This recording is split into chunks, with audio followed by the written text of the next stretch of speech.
My name's Cameron Dye. I'm a government account manager with Cox Business, and I'd like to welcome you to the Collaboration Theater here at the AFCEA Cyber Operations Symposium.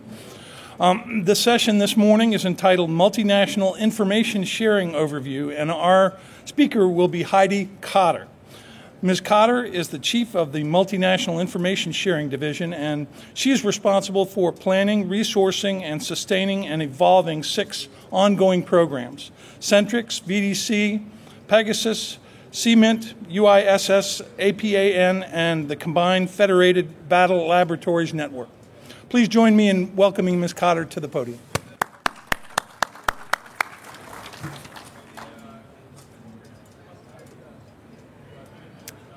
Good morning. Thank you for the great introduction. My name is Heidi Cotter. Like he said, I am the division chief for multinational information sharing.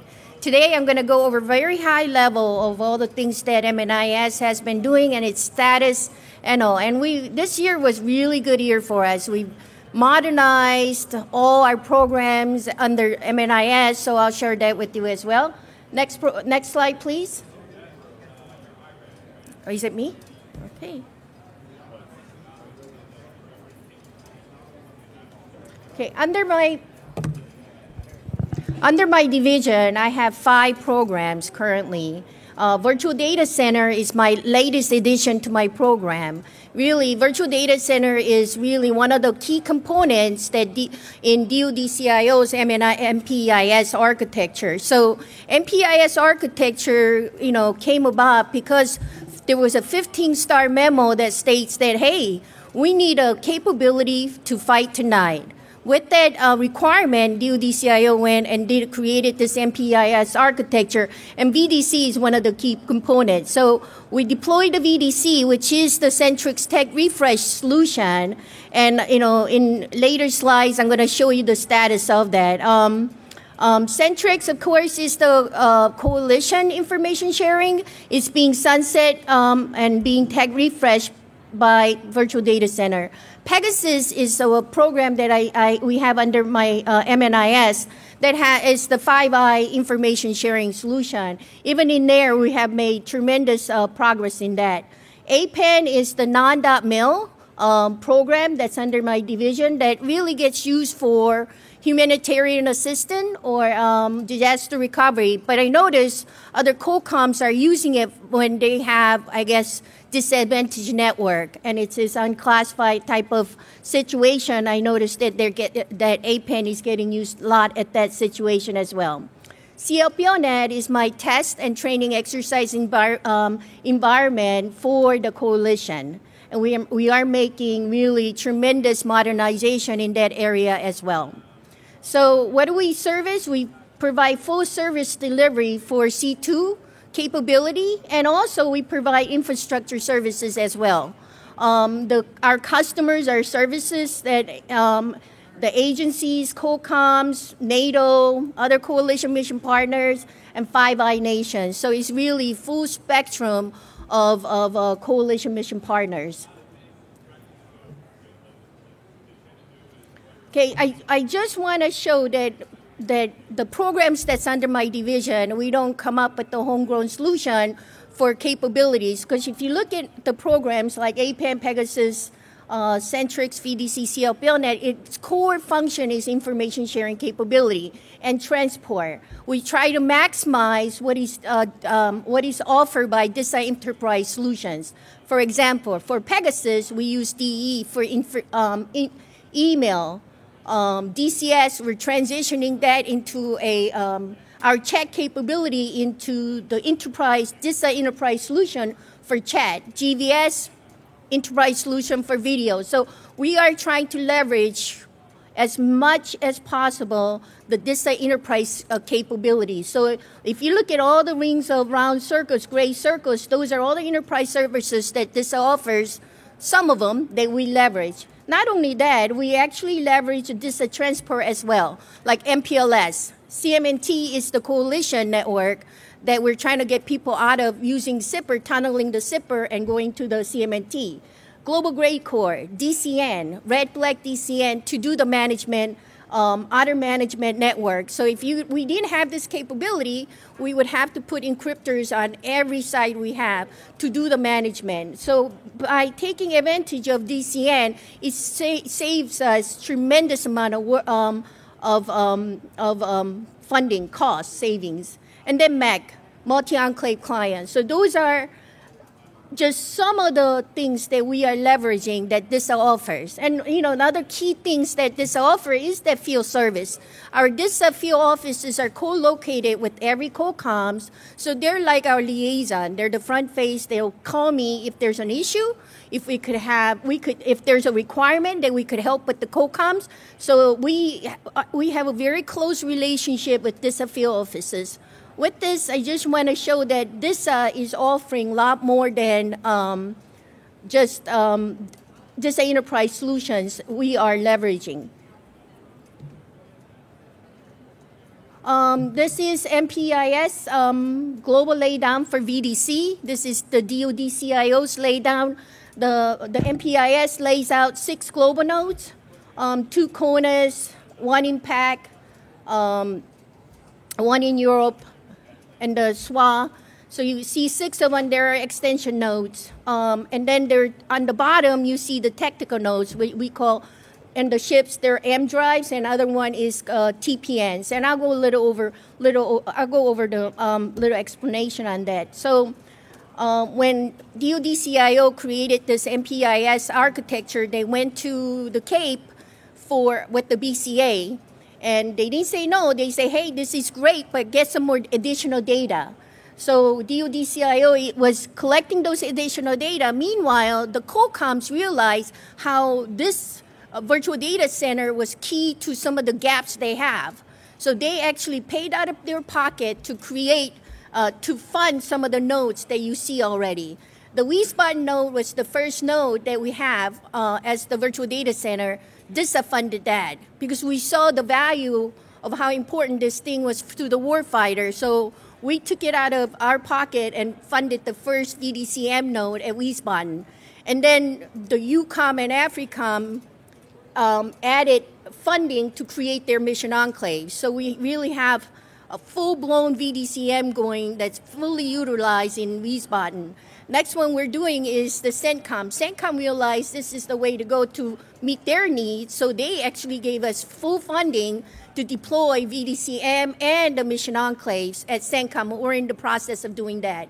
We have successfully transitioned one of their coalition partner network to the VDC mission enclave, and we are today, we're getting ready to do the second one. So they have 8 coalition partner network, and we're in the process transitioning all those things into mission to the VDC.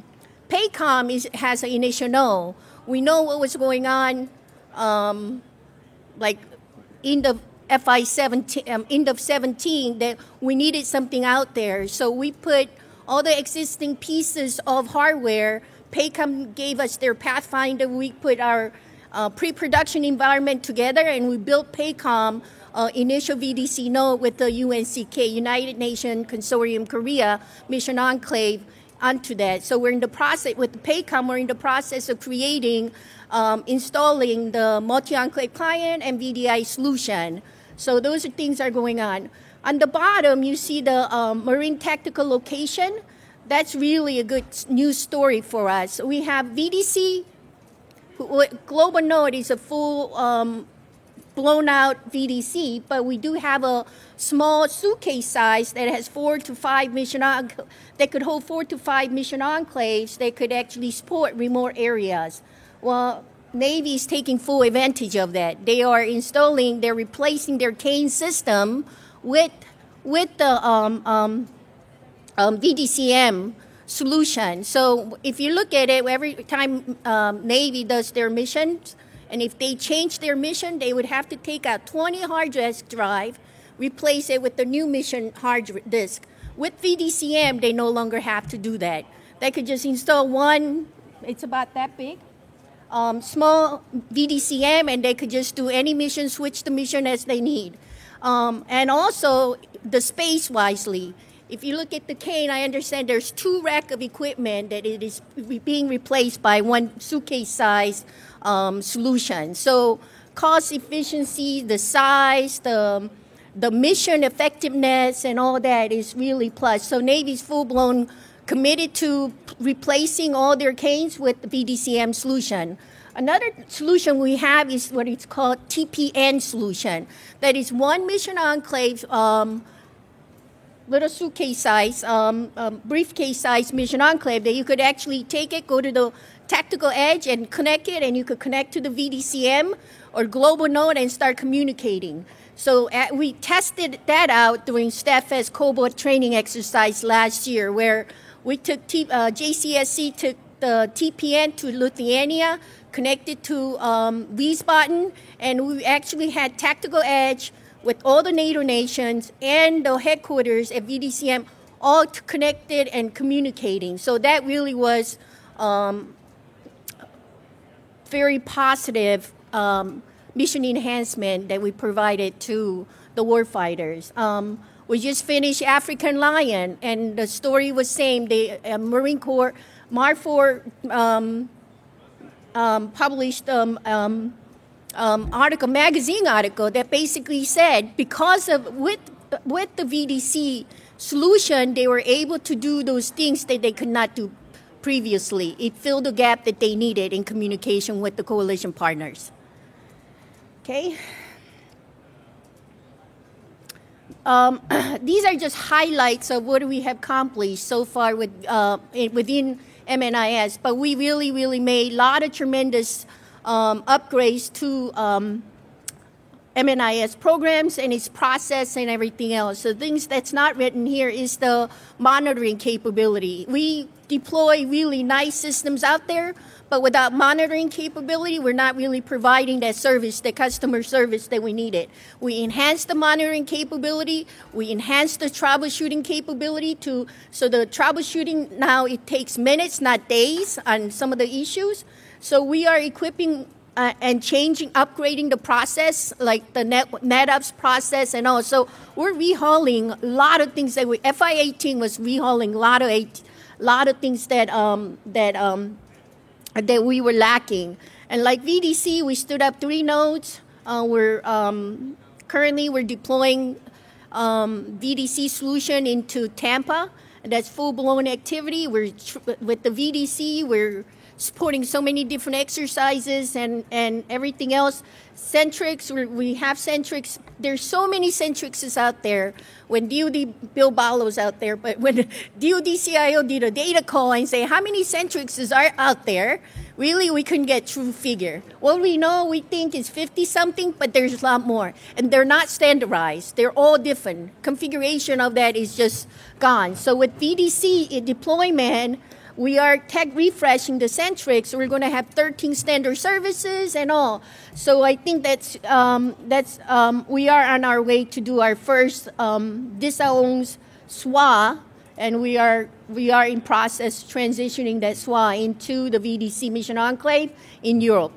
CLPONet, now that one too, we're doing tremendous job supporting training exercises and everything else. But what we're looking at is how do we streamline this so when user comes and say, I want to be part of it, we are cutting all the fat out of the process and trying to get them on board sooner. Another thing we're doing is we're transitioning the CLPONet into VDC as well. And the backbone, right? The backbone was the Sonic and all. We're replacing all that. We're going to CMNT. So even that is modernized. And within my division, I had 3 different backbones. Why do we have that? We're consolidating that all into, changing it, migrating it all into CMNT. Pegasus 5i, we're looking at that as well. So if you look at 5i solution, we have, DISA has it, right? It's centrally funded. But when you go to PACOM, they have one too. So right now, my engineer is actually with the PACOM engineer trying to consolidate all those efforts so we provide that one solid 5i solution, because PACOM has solution that we don't have.